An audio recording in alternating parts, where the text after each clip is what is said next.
자, 여러분 안녕하십니까?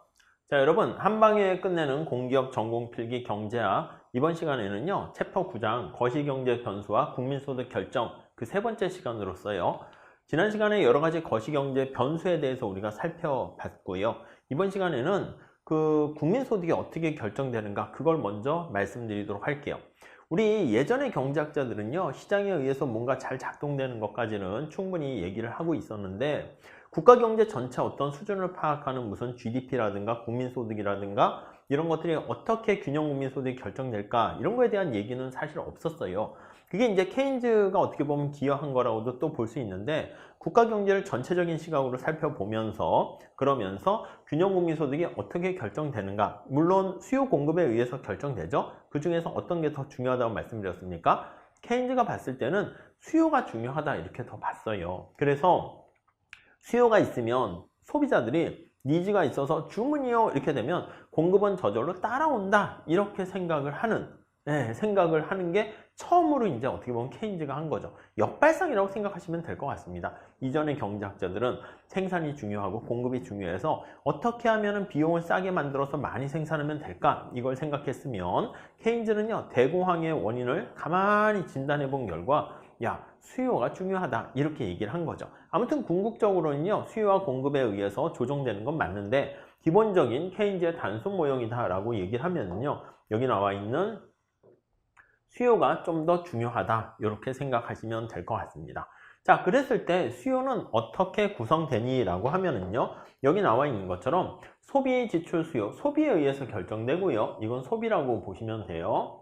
그리고 이게 I, 인베스트먼트에서 투자 이렇게 되는 거 알 수가 있습니다. 우리가 어떤 거에 대해서 뭐 커피든 마찬가지인데요. 어떤 상품에 대해서 물건을 사겠다고 하는 것도 주문, 니즈, 수요가 되는 것이고요. 만약에 뭐 어떤 인풋에 해당하는 그런 상품에 대해서 기업들이 투자하는 것도 마찬가지잖아요. 제가 강의를 이렇게 만들어서 하게 되는데 이때 이런 전자칠판에 대한 우리가 수요가 있어요. 그래야지 뭔가 교육 서비스를 만드는 거니까. 그러니까 기업 입장에서는 뭔가 만들어내는 것도 다 수요가 되는 거예요. 그래서 소비, 지출, 수요 이 뒤에 붙여서 암기하시는 것도 괜찮습니다. 또 투자, 지출, 수요 이런 식으로 우리가 살펴보는 거 한번 볼만 합니다. 무슨 말씀인지 아시겠죠? 자, 우리 지난 시간에 살펴본 게 뭐냐면 여기 소비 이렇게 되어 있는데요. 이때 이 소비와 관련한 요 용어들 좀 정리 좀 할게요. A는 뭡니까 하면 이거는 기초 소비예요. 기초 소비. 아니면 뭐 절대 소비 이렇게도 얘기합니다. 자, 우리가 소득이 없어도 뭔가는 먹고 살아야 되니까 이만큼의 소비가 있어야 된다라고 보시면 돼요. 그래서 A는 0보다 크다 이렇게 얘기를 합니다. 그리고 B는요 이걸 뭐라 그러냐면 소득이 증가했을 때 소비가 얼마나 증가하는가 그걸 나타내는 건데 요거와 관련된 게 한계 소비 성향 이렇게 얘기한다고요. 한계 소비 성향 이렇게요. 네, 이해되십니까? 이게 M, P, C 이렇게 나타내요. Marginal Propensity to Consume 이렇게 보시면 될 것 같습니다. 자, 한계 소비 성향은요 케인즈는 뭐라 그랬냐면 여기 나와 있는 것처럼 0과 1 사이다 이렇게 얘기를 했습니다. 이렇게 0과 1 사이다. 무슨 말씀인지 아시겠습니까? 그러니까 이게 만약에 0이 되면 어떻게 되겠어요? 0이 되면 한계 소비 성향이라는 것은 지금 말씀드린 것처럼 이걸로 할게요. 한계 소비 성향이라는 것은 소득이 한 단위 증가했을 때 소비가 얼마나 증가하니 그걸 나타내는 거예요. 그래서 여기다 다시 한번 해볼게요.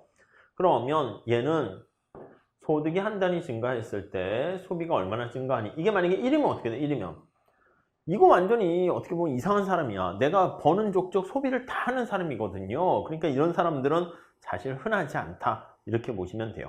그래서 이제 케인즈는 뭐라고 그랬냐면 1은 너무 하고 1보다는 작다 이렇게 얘기했습니다.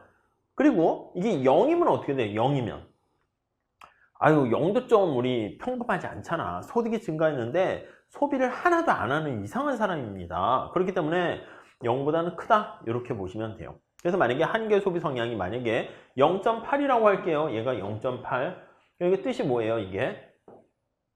자, 한계 소비 성향은 소득이 한 단위 증가했을 때 소비가 얼마나 증가하는가 그걸 나타내는 거예요. 근데 0.8이다 이러면 소득이 만약에 100만 원 증가했잖아. 그러면 거기에 80%에 해당하는 만큼 소비가 증가한다. 이렇게 보시면 되겠습니다. 아셨죠?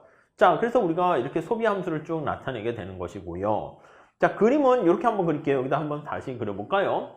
소비 함수 이렇게 한다 합시다. 소비 함수. 자, 이거는요, 우리가 이렇게 쓸 수 있네요. 소비 함수는 a 플러스 b, y 이렇게 돼 있다라고 합시다. 자, 그러면 이렇게 되는 거야. 주어진 소득 수준에 대해서 절편 a가 있고, 요게 기울기가 b예요. 요게 기울기가 b가 돼서 한계 소비 성향 이렇게 나타내는 소비 함수 이렇게 돼 있고요. 자, 그 다음에요, 우리가 투자 함수도 여기다 넣어볼게요. 투자 함수. 자, 이거는요, 우리가 독립 투자가 있을 수도 있고 유발 투자가 있을 수 있는데요, 기본적으로는 독립 투자만 생각할 거예요. 아셨죠? 뒤에 난이도를 좀 올릴 때는 유발 투자도 신경 쓸 수는 있어요. 근데 얘는 독립 투자만 생각을 한다. 이렇게 보시면 돼요. 자, 그러면 여기다가 투자 함수 표현을 하게 되면 소득이 변할 때, 그랬을 때 투자가 이렇게 일정하게 고정돼 있어요. 이렇게 보시면 되겠습니다. 자, 그러면 우리가 총수요, 총지출이다 라고 하면요, 총수요는 이게 우리가 저 뒤에 보는 총수요랑 헷갈려서 총지출이라는 표현을 쓰는 책들도 있어요. 그래서 총지출 또는 총수요, 아니면 이렇게 수요 측면이니까 YT 이렇게 할게요. 얘는 C와 I를 같이 더하는 거잖아요. C 더하기 I 이렇게 되는 거잖아요.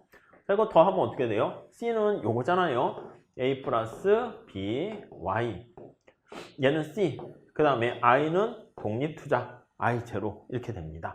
자, 이걸 정리하면 A 플러스 I 제로 더하기 BY 이렇게 되는 거 확인할 수가 있겠어요. 자, 그래서 얘가 바로 뭐라고요? 얘가 바로 그냥 수직축 절편. 얘도 수직축 절편. 이게 두 개 합쳐가지고요, 얘가 수직축 절편이야. 그럼 소비와 투자를 같이 합해요. 그래서 우리가 요거를 그대로 그냥 한꺼번에 그릴게요. 이거만큼 위로 올리는 거야. 아니면 여기다 그릴까요? 여기다 해서 올려요. 요만큼이 이제 A가 되는 거죠. 그러니까 여기 절편은 어떻게 해요? A 플러스 A 먼저 쓸게요. I 제로 이렇게 되고요. 그 다음에 얘가 뭐야? 기울기지, 기울기. 한계 소비 성향. 얘가 기울기 이렇게 됩니다. 0.8이면 이게 기울기 0.8인 거야. 그래서 얘는 여기서부터 이런 식의 기울기를 가진 총수요가 됩니다. 얘는 C 더하기 I 이렇게 돼요. 그래서 이게 기울기는 그대로 B. 그러니까 독립투자는 기울기가 없는 거잖아요. 이해 가십니까? 자, 그래서 이거 잘 좀 체크해 주세요. 자, 그래서 여기 한번 보시면 이게 바로 그거야. 독립투자가 있고 소비가 있어요. 여기 나와 있는 요거 있잖아요. 요 높이가 A가 되고요. 얘가 독립투자가 되고, 그래서 얘는 어떻게 됐어요? A 플러스 독립투자 이렇게 됩니다. 요 기울기는 여기 나와 있는 B가 한계 소비 성향 기울기 똑같아요. 그래서 이렇게 되고, 얘가 이제 총 공급이야. 총 공급. 총 공급과 총 수요가 같아지는 점이다 라고 보시면 돼요. 이게 45도라는 게 조금 약간 내용이 처음 하실 때는 어려워요. 이 45도라는 거 있잖아요. 다시 한번 정리할게요. 케인즈의 단수 모형은 어떻게 결정됩니까? 라고 하면요, 우리가 똑같이 보시면 돼. 소비자의 저기 우리 수요 공급할 때 마찬가지로 뭐 소비자나 수요자나 그거와 관련된 수요와 생산자와 관련된 공급이 일치하는 경우가 균형 이렇게 돼요. 근데 케인즈가 봤을 때는 지금 케인즈 얘기하고 있는 거예요. 케인즈가 봤을 때는요, 수요와 공급 중에서 뭐가 중요하다? 맞아요. 수요가 더 중요한 거야. 그래서 여기 보시면 이게 수요가 중요합니다. 수요만 있으면 공급은 저절로 따라온다. 이렇게 생각을 하시면 되겠거든요. 자, 그래서 이 공급은 의미가 없는 거야. 이 얘기는 뭐냐면, 여러분들이 생각해봐. 지금 뭐 두 커플이 있어. 남자, 여자 커플이 있는데, 남자가 막 여자를 지금 따라다니고 있는 상황이야. 그런 상황에서 밥을 먹으러 갔어. 그러면 어떻게 합니까? 남자가 여자친구한테 야, 너 뭐 먹을래? 이렇게 물어보겠지. 근데 여자가 나 칼국수 이렇게 되면 그래, 칼국수 이렇게 되는 거지. 남자가 난 김밥인데 이렇게 된다고 김밥으로 가진 않잖아요. 그러니까 주도권을 누가 갖고 있는가라고 하면 여자한테. 물론 이제 또 내가 만약에 남녀 간의 커플인데 남자가 만약에 뭐 BTS나 이렇게 또 뭐 더 뭐 예를 들면 인기 있는 그런 거라고 합시다. 그렇게 되면은 이제 뭐 먹으실래요? 해서 뭐 이렇게 따라갈 수는 있겠죠. 그래서 수요와 공급 중에서 누가 주도권을 갖고 있는가 하면은, 자, 케인즈가 봤을 때는 수요가 주도권을 가지고 이끌어 간다. 이렇게 보시면 되겠어요. 그래서 이 공급은 지금 여기 나와 있는 것처럼 공급 곡선은 45도 곡선으로 이렇게 선으로 표현하는데 이 뜻이 뭐냐면 수요가 있게 되면 공급은 저절로 따라온다. 그 뜻을 암시하는 거예요. 그건 나중에 한번 더 보시도록 할 겁니다. 자, 이 수요와 관련된 건 어떻게 됩니까 하면 공급은 총 공급이 이렇게 있다라고 하고요. 수요는 저기 나와 있는 것처럼 D 이렇게 하면 수요가 C 더하기 I 이렇게 단순화시켜서 지금 얘기를 하고 있습니다. 자, 그러면 여기 보시면 이게 45도 여기에 공급 곡선이에요. 그러니까 이게 공급이야, 공급. 그러니까 공급은 의미가 없는 거예요. 그래서 수요가 만약에 이렇게 결정되면 여기가 바로 균형 국민소득이 결정된다라고 생각하시면 되겠어요. 살짝 그림을 다시 한번 그려보도록 하겠습니다. 자, 그러니까 제가 뭘 말씀드리고자 하는 거냐면 여기 그림을 쫙 보세요. 자, 여기가 이제 소득 수준이 있고요. 여기에 45도 선에 공급 곡선이 있어요. 공급 곡선. 얘는 그냥 의미가 없는 거야. 언제나 얘는 Y로 항상 뭐 이렇게 45도 되는 거야. 그러니까 국민소득이 만약에 여기가 100이다라고 하면요. 그러면 이때 총 공급은 어떻게 됩니까? 그럼 정확하게 요거랑 일치해서 100 이렇게 되는 거를 알 수가 있어요. 그래서 만약에 국가의 전체 국민소득이 200이 된다라고 하면은 여전히 여기 나와 있는 것처럼 점점점점 해가지고 얘는 200 이렇게 따라오는 거예요. 느낌 이해 가세요? A와 B가 있는데 특히 수요라는 애가 야, 나 뭐 먹을래? 라고 하면은 100 할래? 그러면 공급은 저절로 알았어. 100에 맞춰주고. 이게 가능한 게 바로 뭐냐면 무슨 뜻이 되는 거냐면 이게 가능한 거는 대공황 상황에서요. 공급이 충분히 유휴 설비가 있는 거예요. 그래서 공급이 충분한 여력이 있는 거야. 마스크 좀 더 주문합니다. 100개에서 200개 예 하고 그냥 공급이 되는 거야. 근데 현실에서는 수요가 있는데 공급이 딸리면 어떻게 돼요? 그렇죠. 공급이 딸리게 되면 초과 수요가 되면 막 가격이 올라가는 일이 발생하잖아. 근데 이 경우에는 그런 일이 없다라고 생각을 하시면 되겠습니다. 자, 여기에다가 이제 더하기 총 수요를 더 덧붙입니다. 그래서 총 수요가 이렇게 있어요. 그럼 얘는 총 수요가 되는 건데 C 더하기 I 이렇게 돼 있어요. 자, 그럼 균형은 어떻게 됩니까 하면 요거 두 개 같을 때가 균형이 된다라고 보시면 되겠어요. 자, 요거 한번 잘 보세요. 지금의 상황이 여기라고 한번 해봅시다. 여기 200이라고 해봅시다. 자, 이 상황에서는 여러분 수요 공급 생각해 볼게요. 공급은 어떻게 됩니까 하면 200일 때 공급은 이만큼이니까 공급이 이만큼의 총 공급이 자, 수량 조정 생각하시면 돼. 이 대공황 상황에서는요, 공급 능력이 충분히 있는 상황이고, 우리가 생각했던, 당연히 가격이 되게 경직적인 상황이기 때문에, 우리가 수요 공급 그림을 그리게 되면은, 가격과 가격이 보이지 않는 순 역할을 하는데, 이때는 가격이 제 기능을 못하는 상황이에요. 아시겠죠? 그래서 이제 재고를 가지고 수량 가지고 조정을 하거든요. 자, 그런데 여기 나와 있는 것처럼, 국민소득이 200인 상황에서 공급은 이만큼인데, 수요가 이만큼이니까 수요가 요만큼이에요. 아니 그러면 잘 한번 생각해 보세요. 수요보다 공급이 훨씬 더 많은 상황이잖아. 무슨 말씀인지 이해되시죠? 그러면 지금 어떤 상황이 되는 거예요? 이만큼이 어떻게 되겠어요? 아니 생산은 200을 했는데 지금 수요가 어떻게 돼? 여기 보시면 수요가 점점점점점 해서 주문량이 지금 뭐 한 120 이렇게 돼 있다고 할게요. 자, 다시요. 여기 국민소득이 여기 Y1인 200 수준에서 자, 생산은 얼마나 했다고요? 공급이 이만큼 된 거니까 생산은 200개를 생산했다니까. 근데 물건을 주문하겠다는 수요량은 120개 밖에 안 되는 거예요. 그래서 총 공급과 총 수요를 같이 비교해 봤는데 공급이 훨씬 더 이렇게 많은 거야. 그럼 다시 한번 생각해 볼게요. 수요보다 공급이 많어. 그럼 어떻게 돼? 기업 입장에서는 아니 200개 생산했는데 120개밖에 안 팔렸다니까요. 그럼 80개가 재고로 남은 거잖아. 그래서 이러한 상황이 되는 결과 이 경우는 재고가 플러스로 남는 상황이 발생했다라고 생각하시면 되겠습니다. 그러니까 요만큼 차이가 재고가 플러스야. 재고가 이렇게 된 거야. 그럼 재고가 많이 남았으니까 기업들은 어떻게 돼? 생산을 더 늘려요? 아니 그러면 안 되지. 안 그래도 재고가 남아가지고 지금 막 이런 상황인데, 그러니까 이제 생산을 줄인다고. 생산을 줄여요. 생산을 줄이게 되면 이렇게 균형으로 가는 거야. 그럼 이제 수요도 이렇게 줄고 공급량도 이렇게 줄어요. 그럼 당연히 이 갭이 작아지는 거 알 수 있겠죠. 이쪽 볼까요? 만약 여기를 볼게요. 자, 여기 만약에 50이라고 할게요. 50 이렇게 숫자 좀 지웠으면 좋겠네요. 이건 지웁시다. 자, 이렇게 돼 있는 상황이에요. 자, 이 균형국민소득 여기를 할게요. 이거 Y0라고 할게요. Y0. Y0에서 다시 한번 보세요. 물건 생산 공급은 얼마나 됐습니까? 이만큼이 공급이라니까요. 공급 점점점점 해가지고요. 여기 나와 있는 것처럼 이 상황에서는 공급이 50 이렇게 된 거야. 그쵸? 이해 가시죠? 자, 근데 수요는 어떻게 됩니까? 수요가 여기서부터 이만큼이잖아. 이만큼이 수요라니까 수요 이렇게 돼요. 공급보다 수요가 많은 거 이해되시겠죠? 얘는 공급이에요. 공급. 자, 그러면 다시 한번 생각해 볼게요. 공급보다 수요가 훨씬 더 많아. 주문량이 훨씬 더 많은 거야. 그럼 어떻게 돼? 기업들은 재고가 자꾸 줄어드는 거야. 마이너스 재고가 되는 거야. 그래서 요만큼이 재고인데 요만큼이 재고라 할 수 있는데 재고가 0보다 작은 상황이 되는 거예요. 재고가 부족해지는 상황이 발생하는 거예요.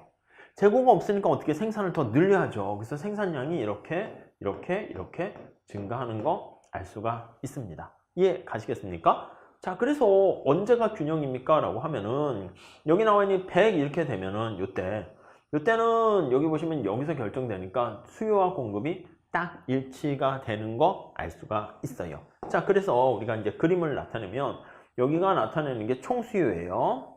이게 총공급이에요. 이렇게 총공급. 그럼 요걸 그냥 S라고 해도 되는데 어차피 균형에서 같아지는 걸 표현하려고 그냥 D라고 이렇게 집어넣긴 한 거예요. 여기가 이제 바로 균형 국민소득이다. 이렇게 생각을 하시면 되겠습니다. 자, 그러면 균형 국민소득은 어떻게 결정됩니까? 하면 요거 두 개 같이 놓고 푸시면 되는 거죠. 그래서 여기다 다시 한번 정리할게요. 균형 국민소득은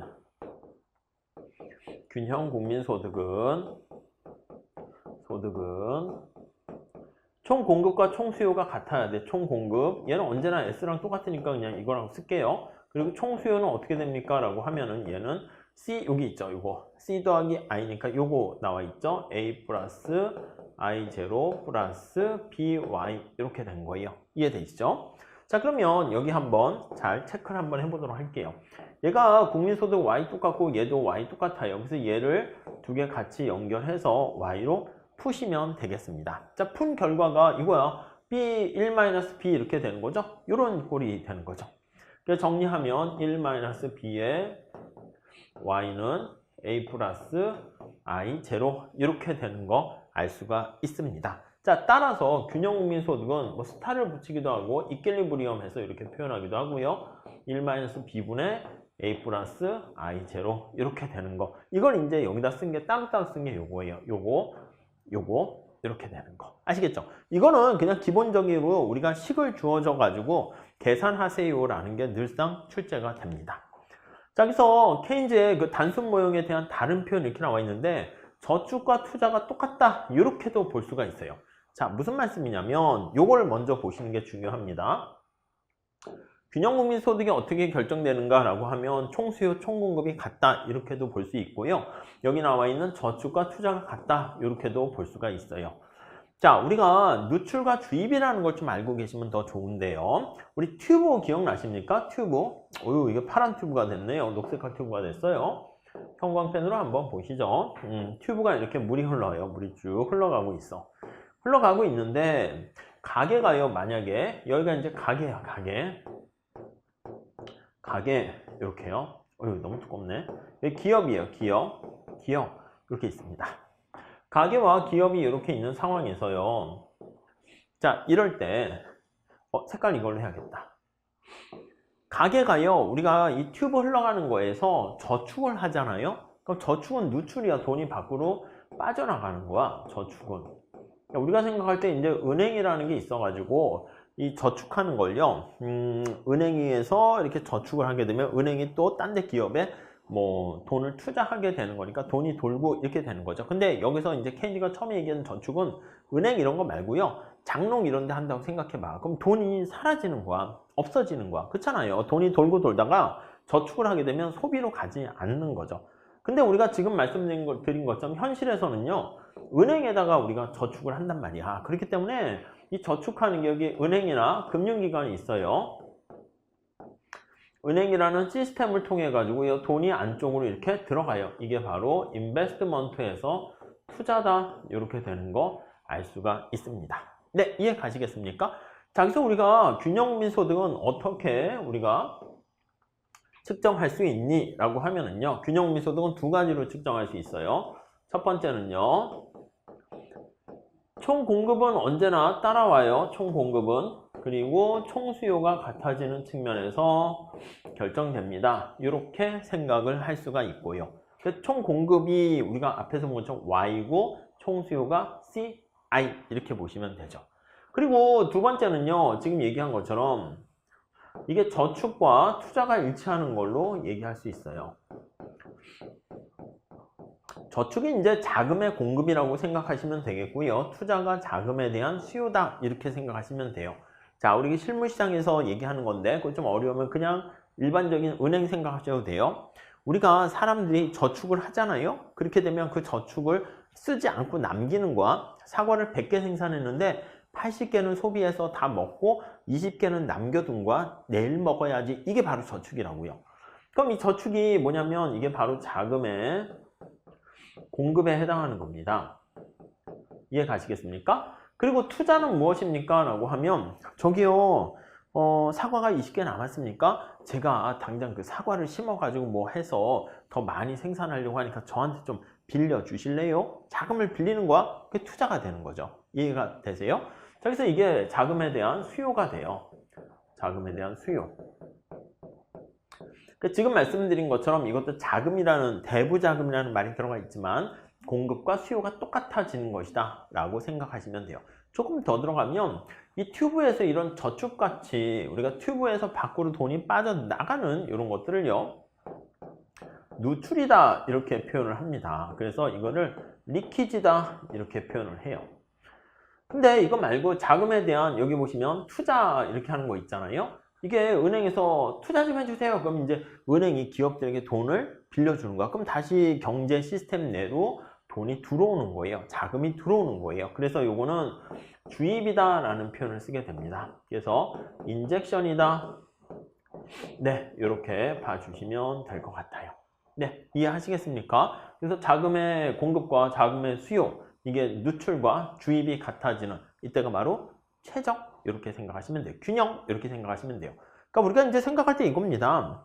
물이 있을 때, 댐이 있을 때 균형이다라고 하면 여러분들이 항상성이다. 아니면 내가 균형이다. 야, 너 몸 어때? 이거는요, 내 몸은 말이야, 균형을 좀 요즘 유지하는 것 같아. 이게는 더 뚱뚱해지지도 않고 더 빼빼지지도 않는 그런 상황이에요. 불균형은 뭐야? 갑자기 찌거나 갑자기 빼빼지는 거죠. 이해가 있죠? 이렇게 두 가지 방법으로 해가지고 우리가 균형민 소득을 우리가 구할 수가 있어요. 앞에 총수요, 총공급을 할 수 있는데 여기서는 저축과 투자 가지고도 할 수 있다는 걸 보려고 합니다. 여기 다시 한번 잘 봐볼게요. 저축은 뭡니까? 라고 하면요. 이걸 먼저 잘 보셔야 되는데 자, 여기 한번 볼게요. 이 저축이라는 개념을 좀 잘 보셔야 돼요. 저축은 케인즈가 뭐라고 정의를 내렸냐면 남은 거잖아요. 우리가 번 소득에서 소비를 하고 남은 게 저축이다 이렇게 보시면 돼요. 소득 중 소비하고 남은 것 이게 바로 우리는 저축 이렇게 보시면 돼요. 자, 그래서 우리가 식을 한번 써볼게요. 저축은 소득의 Y잖아. 소비하고 남은 거 이게 바로 저축이 되는 거예요. 이해 가시죠? 자, 그러면 한번 생각을 해볼게요. 자, 그러면 이 C를 우리가 다시 한번 내용을 정리를 한번 해봅시다. C는 이렇게 주어져 있잖아. C는 그렇죠? A 플러스 BY 이렇게 있으니까 이 식을 다시 쓸게요. 그 Y에다 빼기. 자, C를 집어넣어요. 그럼 C를 집어넣으면 A 플러스 BY 이렇게 되는 거예요. 네, 이해되셨죠? 정리할게요. Y랑 여기 겹쳐요. 그래서 마이너스 A 플러스 여기요 1 마이너스 요거 BY 이렇게 되잖아. 그래서 1 마이너스 BY 이렇게 되는 것을 알 수가 있습니다. 자, 그럼 저축 함수를 그리면 요게 우리가 저축과 관련해서 요게 소득 베이스로 했을 때 소득이 관심사죠. 요게 기울기예요. 기울기. 요 1-b를 뭐라 그럽니까? 라고 하면은요. 자, 다시 한번 보세요. 기울기라는 건 뭐냐면 이거 저축함수를 지금 저 멀리 왔어요. 저축함수야. 저축함수를 요거 y로 미분하면 이 기울기가 나오는 거야. 그래서 다시 정리하면 소득이 한 단위 증가했을 때 저축이 얼마나 증가할까요? 이렇게 생각하세요. 그럼 이게 바로 1-b인데 이걸 뭐라 그럽니까? 라고 하면 한계 저축 성향이다. MPS다. 이렇게 얘기를 하게 돼요. 자, 마지널 프로펜시티 그리고 오브 세이빙스 이렇게 해서 한계 저축 성향 이렇게 얘기합니다. 아시겠죠? 네, 이렇게 정리를 해 주시죠. 그래서 되게 재미난 게 뭐가 있습니까? 라고 하면요. 한계 저축 성향이 1-b잖아요. 근데 한계 소비 성향이 어떻게 됐어요? 요거 b잖아요. 그래서 우리가 알 수 있는 게 이런 것도 알 수 있어요. 살짝 여기 한번 보시면 자, 색깔을 이걸로 할게요. 자, 우리가 소득이 있잖아요. 그러면 얘가 소비하지 않으면 저축을 한다라는 것을 알 수 있어요. 자, 이거를요 우리가 y로 나눠줄게요. y로 나눠주면 1 이렇게 되겠죠. y 대비 c, y 대비 s 이렇게 됩니다. 이해되시죠? 자, 그래서 y로 다 나눠준 거야. 얘는 1이고요. 1이고요.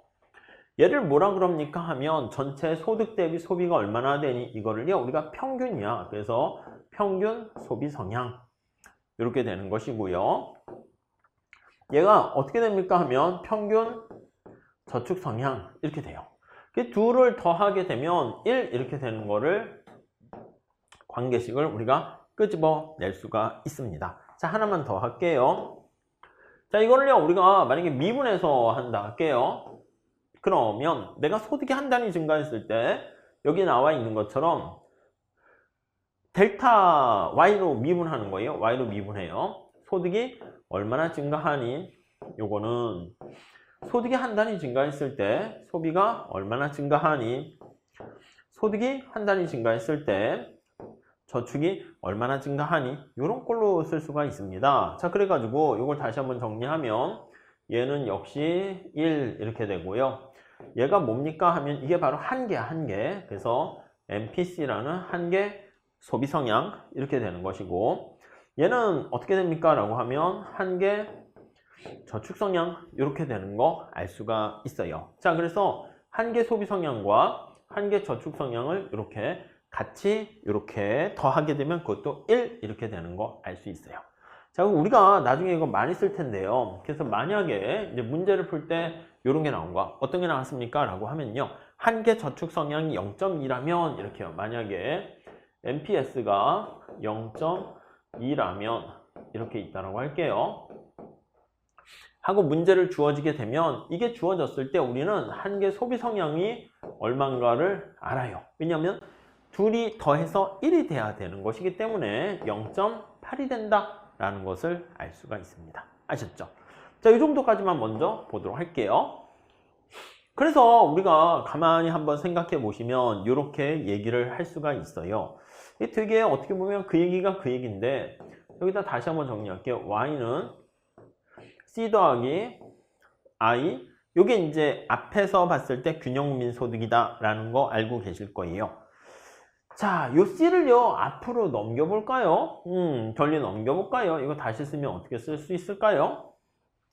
자, 그러면 이게 c를 넘기면 y-c는 i 이렇게 되는 거 이해되십니까? 자, 요거 형광펜으로 한번 표시를 해볼게요. 요거 이해되세요? 이렇게 되셨죠? 요거 별거 없어요. 그냥 여기서 그냥 나온 거예요. 여기서 나온 건데 이거 다시 한번 잘 보시면 y-c가 뭐야? 바로 위에 s라고 했네. y-c. 자, 다시 보세요. y가 뭐라고요? 소득에서 c를 뺀 거야. 소득에서 소비를 뺀 거야. 그렇게 남은 게 바로 저축 이렇게 된 거네. 그러니까 얘가 바로 저축이 되는 거야. 저축. 얘가 뭐랑 똑같다? 투자랑 똑같은 거예요. 투자랑. 이해가 가시죠? 그래서 우리가 균형민 소득을 구할 때 또 다른 표현은 이렇게 저축과 투자가 같은 거 이걸로도 구할 수가 있어요.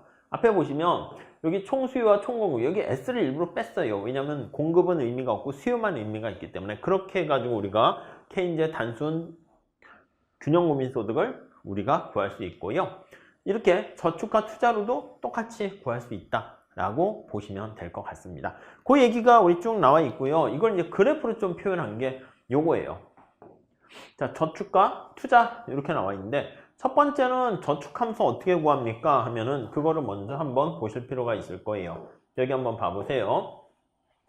저축함수는 여기에 나와 있어요. 이게 뭐라고요? 요거 얘가 소득이 하나도 없어도 우리가 뭔가 소비를 해야 되잖아. 그러니까 부모님께 물려받던 아니면 부모님께 받던 은행에 대출을 하던 이게 이제 말 그대로 마이너스 소비가 되는 거야. 소비를 해야 되니까 이게 이만큼 저축을 마이너스 통장을 만들게 되는 거죠. 자, 그리고 여기 부분 한번 볼게요. 이 1-B는 뭐예요? 1-B는 한계 저축 성향이라고 얘기했죠. 그래서 한계 저축 성향이다. 이렇게 얘기했습니다. 소득이 한 단위 증가할 때 저축이 얼마나 증가하니 그렇게 정리하시면 되겠어요.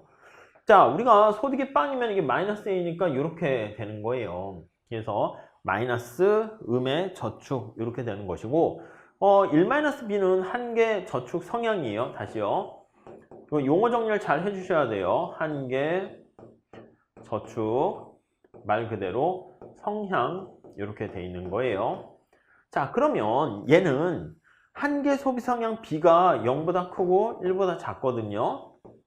그러면 1-B를 나타내는 한계 저축 성향도 어떻게 될까요? 그치, 얘가 만약에 B가 0.8이라고 그러면 0.8 넣으면은 그쵸, 당연히 0.2가 되는 거니까 MPS는 0보다 크고 얘도 역시 1보다 작다라는 거 알 수 있습니다. 자, 그래서 우리가 우선 이렇게 저축함수 그래프를 그리게 되었고요. 자, 균형민 소득을 구합니다 하면 여기 똑같이 이렇게 나오게 되는 거죠. 네, 이해하시겠죠? 요 앞에 보시면 요거요. 지금 여기 저축과 투자가 같아지는 요 상황에서 지금 얘기하는 거잖아요. 저축이 요거고요. 투자는 그냥 I0 이렇게 되는 거야. 그래서 이꼴로 놓고 풀면은 이렇게 균형민 소득 구할 수 있는 거죠. 요거를 그래프로 표현한 게 바로 이거예요. 여기 보시면 투자가 이렇게 독립투자만 있는 이렇게 돼 있는 상황이고요. 그 다음에 이게 저축입니다. 저축. 이렇게 두 개 같아지는 점이 균형 이렇게 되는 거예요. 무슨 말씀인지 아시겠죠? 그래서 여기가 바로 균형미소득이다. 이렇게 정리하시면 되겠습니다. 자, 그래서 요거를 이제 표현을 하게 된 게 여기가 균형미소득이 되는 것이고, 우리 책에서는 이렇게도 얘기할 수 있어요. 만약에 Y2 이렇게 한번 생각해 볼게요. 요건 가볍게 보세요. 자, Y2에서 우리가 한번 얘기를 한다 그러면 저축과 투자 중에 뭐가 더 커요? 저축은 여기잖아. 저축은. 투자는 여기잖아. 네, 이해되시죠? 자, 그러니까 투자가 저축보다 커. 투자가 저축보다 커요. 이 투자는 바로 뭐냐면 자금에 대한 어떤 수요고요. 저축은 자금에 대한 공급이야. 근데 케인즈가 봤을 때는 요거 자금에 대한 수요예요. 얘는 공급이에요. 공급. 자, 케인즈가 봤을 때는 뭐라고 할 수 있다? 공급은 별로 중요하지 않고요. 수요가 있어가지고 주문이요 이렇게 되면 생산을 더 늘려. 그러니까 이때는 균형이 어떻게 됩니까? 하면 생산을 증가시킨다. 이렇게 보시면 될 거예요. 자, 그 다음에 여기 Y1 이렇게 나와 있어요. Y1에서는요. 여기 나와 있는 것처럼 A와 B만큼 저축이 투자보다 더 많은 거야. 저축은 내가 이렇게 쌓아놓은 거야. 사과를 생산했는데 거기서 80개 소비하고 20개가 남았어. 근데 그걸 필요로 하는 사람이 어떻게 돼? 별로 많지 않아. 저기 사과 좀 갖다 쓸래요? 뭐 사용하시죠? 했더니 저 5개만 필요해요. 그러니까 5개 빌려주고 나는 15개가 아직 남은 거야. 그러니까 그만큼 15개 남았는데 다음에 생산할 때 더 많이 생산해봤자 계속 재고가 쌓일 수 있는 거죠. 그러니까 이때는 재고가 0보다 큰 그런 상황입니다. 어떻게 돼요? 밑에서 보면 이게 저축이야. 이거는 같아지는 섬인데 그냥 처음 헷갈리시면 S만 잘 보시면 돼. S랑 이것도 I라고만 할게요. ID 해도 되긴 하겠지만 그러니까 재고가 더 많아지는 상황이기 때문에 이때는 생산량이 감소하게 된다라는 거 알 수 있습니다. 그래서 생산량이 Y1에서 이렇게 줄어들고요. 얘는 생산량이 증가하면서 여기가 되면 균형 이렇게 달성되는 거 확인할 수가 있겠습니다. 아셨죠? 자, 그래서 우리가 좀 더 지금 살펴볼 건 이제 승수효과인데요. 우리 교재로 한번 가보시면 자, 승수효과의 개념 나와 있어요. 승수는 여기 멀티플라이어라는 말을 쓰고 있어요. 몇 배 이상의 효과를 가져오는 것을 우리가 승수 효과다 이렇게 얘기합니다. 이해하시겠죠? 몇 배 이상의 효과를 가져오게 되는 거예요. 그래서 우리가 사실 여러분들이 이렇게 경제학 강의를 듣게 되시면, 경제학에 대한 내용을 아시게 되면 인생에서 몇 배 이상의 효과를 가져오게 되는 거 생각하시면 돼요. 내가 우리 펌프에서 나왔습니다. 유수정책 할 때 펌프 같은 거 보시면 아마 여러분들은 보신 적이 없을 수 있겠지만 이렇게 펌프가 있어요. 뻥뻥 해가지고 물을 끌어올리는 건데, 거기다 처음에 메마르면은요, 처음에 물을 몇 바가지 넣어요. 물을 5바가지 넣었는데, 물을 끌어올려서 물이 5바가지 넣었는데 30바가지가 나오면 6배의 효과를 가져올 수 있겠죠. 그런 것들이 바로 승수다, 이렇게 생각을 하시면 되겠습니다. 아셨죠? 그렇게 봐주시면 되겠어요. 몇 배 이상의 효과, 이게 느낌이 탄력성하고 비슷한 얘기야. 탄력성이 뭐야? 어떤 외부적인 충격이 가해졌는데 몇 배 이상의 효과를 보게 되는 걸 얘기합니다. 그래서 개념은 그 정도 보시면 되겠고요. 승수의 크기 요거 나타내려고 하는 건데, 이렇게 한번 볼게요. 여러분들 잘 보시죠. 첫 번째 기억하셔야 될 거는, 정리하셔야 될 게, 소비가 뭐에 대한 함수입니까? 라고 하면 소득에 대한 함수다, 이렇게 정리를 하고요. 근데 한계 소비 성향이 MPC가 만약에 0.8이라고 가정을 하도록 합시다. 이 얘기는 뭐냐면, 소득이 한 단위 증가하면, 아니면 소득이 100 증가하면 소비가 얼마나 증가합니까? 하면 소득 증가의 80%만큼 증가한다, 그 뜻으로 보시면 되겠습니다. 네, 이해하시겠죠? 자, 그러면 이렇게 한번 잡아보도록 하겠습니다. 자, Y라는 국민소득이 있는데 여기 C가 있고요. 그 다음에 더하기 I 이렇게 있다 할게요. 원래 여기다 정부 지출 같은 거 넣어도 돼요. 하나 넣어도 되고, 아니면 나중에 뺄 거예요. 여기 자꾸 더 달라붙어요. 자, 그러면 여기 한번 체크를 한번 해볼게요. 야, 우선 첫 번째, 독립투자가 이렇게 100 증가했다고 할게요. 100 증가했어요. 100 증가했어. 자, 그러면 이게 균형을 맞추려고 하면은 이꼴이 성립해야 되잖아. 그래프에 너무 매몰되지 마시고요. 투자가 100 증가하게 되면 얘가 100 증가하는 효과를 보이게 될 거고요.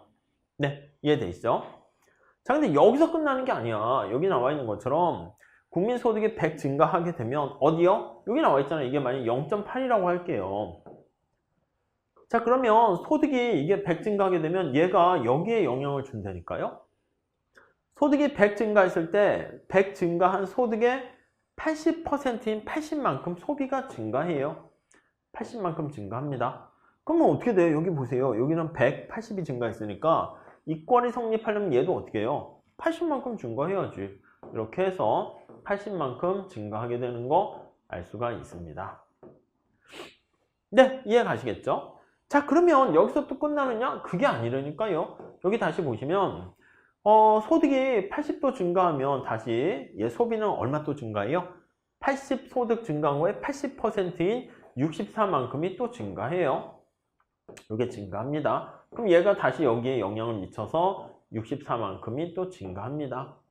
네, 이해되시겠습니까? 자, 이러다가 점차 증가하는 게 100, 80, 64, 80, 64에서 점차 0.80 곱해지는 등비수열 같이 돼요. 그러다 나중에 빵 이렇게 되면 스톱 해서 멈추게 돼요. 얘도 점차 증가하다가 빵 이렇게 되면 스톱 하고 멈추게 됩니다. 자, 그래서요, 우리가 지금 체크하려는 건 이거야. 승수라는 것은요, 몇 배 이상의 효과를 나타내는 거잖아요. 여기 보시면 투자가 여기 나와 있는 것처럼 이렇게 100만큼 증가했어요. 좋아요. 형광으로 한번 해봅시다. 자, 여기 나와 있는 것처럼 투자가 100만큼 이렇게 증가했어요. 그랬을 때 얘는 델타 I라고 할 수 있는데, 그때 Y가 얼마나 증가합니까? 하면 이 Y가 국민소득이 얼마나 증가합니까? 하면 이걸 다 더하는 거야. 다 더하면 얘가 델타 Y가 될 텐데, 이게 만약에 500 이렇게 증가했다. 그러면 이게 5배 효과가 있는 거예요. 그러니까 투자가 100만큼 증가했는데 여기 나와 있는 것처럼 국민소득이 500 이렇게 증가하면 5배 이렇게 효과를 보게 되는 거 알 수가 있게 됩니다. 이해하시겠죠? 그게 바로 승수 효과다, 멀티플라이어 효과다, 곱셈의 효과다, 이렇게 보시면 되겠습니다. 그렇게 봐주시면 좋겠습니다. 자, 이거를요, 우리가 식으로 표현한 게 바로 요거예요. 우리 균형민 소득 구한 거 있죠? 여기 보시면 얘가 균형민 소득 이렇게 돼 있는 거예요. 이렇게 구한 건데, 그때 여기 나와 있는 것처럼 I0가 지금 투자야, 독립 투자야. 얘가 이제 증가합니다. 그럼 얘가 한 단위 증가하게 되면 여기 포인트에서 요게 이제 뒤에 초점이 맞춰지는 거야. 그래서 요거 한번 보세요. I0로 미분하는 거야. 이만큼 변하게 되면 요 앞에 붙은 1-b분의 1이 튀어나오는 거 이해되시죠? 그래서 여기 나왔어. 1-b 할 때 b가 뭐라고요? b가 한계 소비 성향이에요. 이해 가십니까? 이게 좀 처음에 할 땐 좀 어려워요. 근데 간단한 연산이기 때문에 가만히 뭐 MPC가 등장하고 Y, 뭐 I 이렇게 등장해서 그렇지 그냥 간단한 연산이라고 보시면 돼. 뭐 그쵸? 똑같잖아요. 기호만 달라서 그렇지. 요게 B가 바로 MPC가 되는 것이고 1-B를 뭐라 그런다? MPS. 그래서 한계 저축 성향 이렇게 표현을 합니다. 그래서 우리 거기 예를 든 게 이제 좀 숫자는 다르긴 했는데 1단계에서 소득이 만약에 5천 증가하면 거기서 끝나는 게 아니라 2단계에서는요 투자가 5천 증가했어. 그럼 여기 다시 한번 표현을 해볼게요. 자, 우리가 이렇게 보시면 돼. Y는 앞에서 우리가 얘기했었어요. C 더하기 I 이렇게만 얘기할게요. 얘가 처음에 얼마 증가했다? 5천 이렇게 증가한 거예요. 그러면 국민소득이 처음에 얼마 증가한다? 5천 이렇게 증가하는 거예요. 이해되셨죠? 자, 이렇게 국민소득이 5천 증가하게 되면은 그 다음에 뭐가 끝납니까? 그냥 끝나는 게 아니라 얘가 증가해서 얘가 또 증가한다니까 5천에 0.8 한계 소비 성향 0.8이라 할게요. 4천 이렇게 증가하는 거야. 그럼 얘가 4천 증가했으니까 이 꼴이 성립해야 되잖아. 그러니까 이쪽이 5천, 4천 증가했으니까 얘도 4천 이렇게 증가해야지 균형으로 달성이 되고요. 그렇죠. 그 다음에 여기서 또 끝나는 게 아니라 여기 나와 있는 것처럼 또 4천에 또 여기 나와 있는 여기 4천에 또 80%에 해당하는 만큼이 증가해요. 48에 32, 3200이 또 증가하는 거예요. 3200이. 그러면 여기 보시면 5천, 4천, 3200 증가했으니까 여기도 5천, 4천, 3200이 되어야지 균형이 달성되는 거 알 수가 있어요. 이게 무한히 반복돼. 이렇게 무한히 반복되고 얘도 무한히 반복되다가 이걸 다 더합니다. 이걸 다 더한 균형미 소득 할 때 소득이 얼마나 증가합니까? 라고 하면 처음에 투자는 5천 증가했는데 이걸 다 더하면 이게 무한등비급수로 한 거 있잖아. 0.8, 0.8의 제곱해서 0.8의 n-1 해가지고 무한히 나타내면 1-등비분의 1 해가 돼서요. 요게 결정되는 거야. 그래서 1-0.8분의 1 하니까 승수가 5 이렇게 돼서요. 여기 보시면 투자가 5천 증가했는데 이걸 다 더하면 5배가 되는 25,000이 되는 걸 알 수 있어요. 그래서 승수 효과는 어떻게 구할 수 있습니까? 라고 하면 제일 중요한 게 이 소비와 관련된 한계 소비 성향이 굉장히 중요합니다. 그래서 여기 한번 보시면 한계 소비 성향이 클수록 MPC가 한계 소비 성향이야. 클수록 네 어떻게 된다? 맞아요. 국민소득 승수 효과라고 쓸게요. 승수 효과는 커진다 이렇게 보시면 되겠어. 승수 효과는 커져 이렇게 정리를 하시면 될 것 같습니다. 아셨죠? 자, 뭐 그렇게 정리를 해 주시면 될 것 같고요. 네, 만약에 여러분들 여기 나와 있는 것처럼 이 승수가요, 여기 보시면은 국민소득 한계 소비 성향이 클수록 했는데 만약에 0.9면 어떻게 될까? 0.9면 이게 0.9가 곱해지는 거야. 그러면 살짝 쓰지는 않을게 지저분해지니까. 그럼 어떻게 돼? 59, 45 여기가 4천 증가하는 게 아니라 4,500이 증가하는 거야. 그 다음에 계속 불러. 그래서 여기 승수로 해서 나타낸 걸로 하면 만약에 MPC가 커서요 0.9일 때, 자 MPC가 0.9이면 승수는 어떻게 됩니까? 승수는 1-0.9분의 1 이렇게 되면 10 이렇게 되는 거 아니겠습니까? 그래서 10배 효과가 나타나는 거야. 만약에 여러분 한계 소비 성향 빵이면 어떻게 돼? 직관적으로 생각해 보세요. 소득이 투자가 100 증가했어? 아니면 5천 증가했어? 국민소득이 5천 증가했는데 한계 소비 성향 빵이면 그 다음에 여기 소비로 연결이 안 됩니다. 이해가 있죠? 그거는 뭐 따로 설명 안 드려도 될 것 같아요. 그래서 만약에 MPC가 한계 소비 성향이 빵이면 그 승수는 어떻게 됩니까? 이게 가끔 객관식에도 나오긴 하는데 승수가 0이 아닙니다. 승수는 1 마이너스 빵분의 1 하니까 그냥 1, 한 배의 효과가 나타난다. 이렇게 보시면 되겠어요. 자, 그래서 이게 바로 승수와 관련된 나타낸 식이고요. 여기 보시면 이거와 복잡한 승수는 저 뒤에 우리가 뭐 재정정책 하면서 더 볼 테니까 우선 요 정도 개념만 알아두셔도 충분합니다.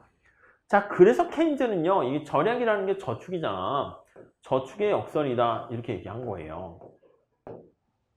자, 우리 교재를 한번 보시면 절약의 역설 한번 볼게요.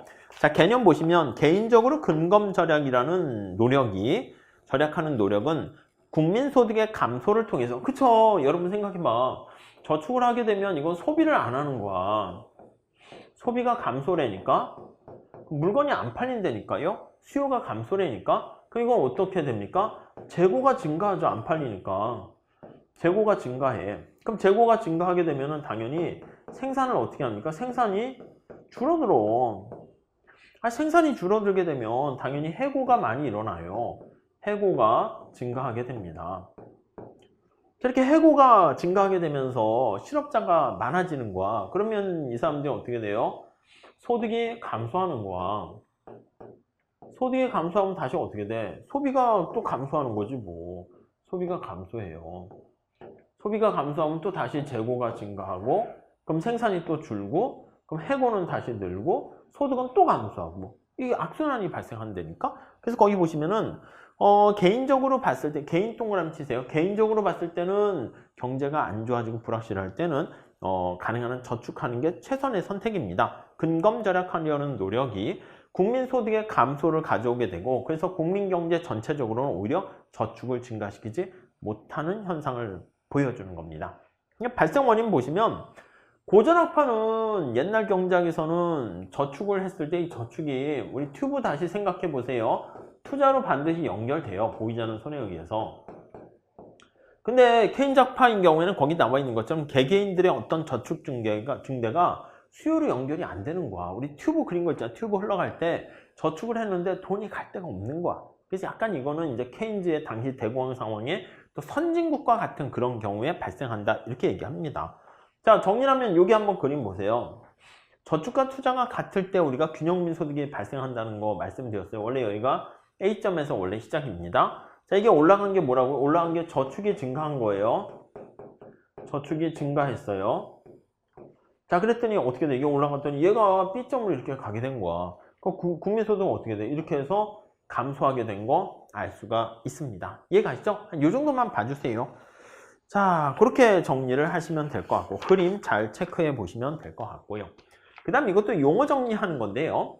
인플레이션 갭과 디플레이션 갭 이렇게 보시면 돼요. 인플레이션이라는 것은 뭔가 경기가 과열된 상태예요. 그래서 과열 갭, 경기가 과열된 느낌 가지고 하세요. 머릿속에 열이 나요. 과열이 되고 머릿속에 열이 이렇게 막 나게 되는 그런 상황입니다. 디플레이션 갭은 인플레이션 갭의 반대가 돼요. 경기가 침체되는 거예요. 경기의 침체로 인해서 이게 굉장히 냉각되어 있는 상태 생각하시면 되겠습니다. 자, 여기 보시면 이게 완전 고용 국민소득이라고 생각하시면 되겠어요. 오른쪽으로는 못 가는 거예요. 그래서 이 그림을 좀 다시 좀 심플하게 그리면, 자, 국민소득인데 여기 이상은 갈 수가 없는 거예요. 점점점점점 이렇게 돼 있는 거예요. 그래서 완전 고용 국민소득 풀 이렇게 표현하면 45도선이 이렇게 있다가 여기서부터 더 이상 오른쪽으로는 못 가는 거예요. 이게 우리가 쉽게 얘기하면 총공급 곡선이다. 이렇게 생각을 해 주시죠. 자, 그러면 총수요 곡선은 어떻게 됩니까? 하면 이거 총수요 곡선은 여기 절편이 있고요. 이렇게 되는 거예요. 이렇게 되는 거예요. 그래서 Y, D인데 2라고 해놨습니다. 여기가 균형민 소득이죠. Y2 이렇게 돼 있어. 그러면 여러분 잘 생각해 보세요. 하루에 공부를 얼마나 해야 됩니까? 하면 이렇게 100만큼 했을 때가 이제 최선을 다하는 완전 고용 상태에서의 국민소득이야. 근데 지금이 만약에 이렇게 80 이렇게 돼 있다라고 하면 어떻게 돼요? 완전 고용보다는 지금 현재 균형민 소득이 미달되어 있는 상태라는 거 알 수가 있어요. 그래서 이게 뭐야? 경기 침체 GDP 갭이 되는 건데 얘가 바로 경기 침체 상황이다 라고 우리가 생각을 할 수가 있겠습니다. 자, 그러니까 완전 고용에 달성하기 위해서는 지금 이게 총수요를 나타내는 거잖아요. 이 총수요가 얼마나 부족하니 이렇게 생각할 수 있어요. 그래서 거기 보시면은 요게 이제 완전 고용 상태에서의 우리가 균형 국민소득 하에서의 총수요예요. 그러니까 여기를 지나는 만큼 이렇게요.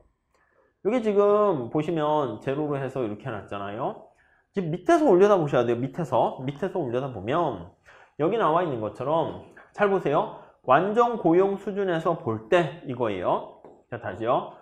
완전 고용된 산출량 수준에서 볼 때, 산출량 수준에서 볼 때, 자, 이렇게 돼 있을 때, 여기 보시면 밑에서 올려다 보면 총수요가 이만큼인데 총공급이 이만큼이야. 얼마만큼 총수요가 부족해요? 이만큼 총수요가 부족하다는 것을 알 수가 있어요. 그래서 이만큼의 총수요가 부족합니다. 그렇죠? 이걸 뭐라 그런다? 디플레이션 갭이라고 그래요. 이거를 디플레이션 갭 이렇게 얘기합니다. 아시겠습니까? 네. 하나만 더 할게요. 여기 보시면요. 완전 고용을 더 이렇게 상회하는 그런 상황이 될 수 있어. 하루에 15시간 공부하는 게 내가 최적으로 열심히 공부하는 것인데 하루에 20시간 공부할 수 있잖아. 뭐 학교에서 보통 벼락치기 할 때 밤새서 무슨 작업을 할 수 있죠. 맨날 밤새는 건 아니고. 그러니까 이렇게 되는 경우에는 경제가 지나치게 총수요가 많아져서 과열이 되어 있는 상태예요. 근데 얘가 오른쪽으로 더 못 가서 문제인데 여기 보시면 이만큼 총수요가 녹색깔이 완전 고용 상태에서의 국민소득이 수준이잖아요. 근데 그보다 총수요가 더 높은 거야. 이렇게 된 걸 뭐라 그런다? 이거를 인플레이션 갭 이렇게 보시면 되겠어요. 그래서 여러분들은 인플레이션 갭과 디플레이션 갭 그 개념만 좀 잘 체크해서 보시면 되겠어요. 자, 그렇게 정리하시죠. 자, 그래서 우선 여기 보시면 경기 침체 갭과 그리고 GDP 갭 그 얘기가 승수와 관련된 건데 자, 우리 그림을 하나 잘 그려볼게요. 자, 그래서 그림 하나 거기 뭐 하나 체크해서 그려봐 주시면 될 것 같은데 여기 45도선이 이렇게 있습니다. 45도선이. 이게 이제 총 공급 곡선이라고 말씀드렸어요. 여기서 이제 꺾여서 더 이상 오른쪽으로는 가지 못하는 거죠. 그래서 이렇게도 표시를 할게요. 다 죽어졌네. 그럼 이렇게 가서 여기까지 이렇게 됐다 할게요. 여기가 이제 완전 고용 국민소득이에요. 완전 고용 국민소득 이렇게 완전 고용 아니면 F라고도 써요. 풀 이렇게 된 거예요. 이해 가시죠? 자, 그런데 지금 상황에서 총수요가 이거에 미달되어 있는 거야. 그래서 얘가 총수요 이렇게 되는 거야. 얘는 총공급 이렇게 보시면 좀 편해요.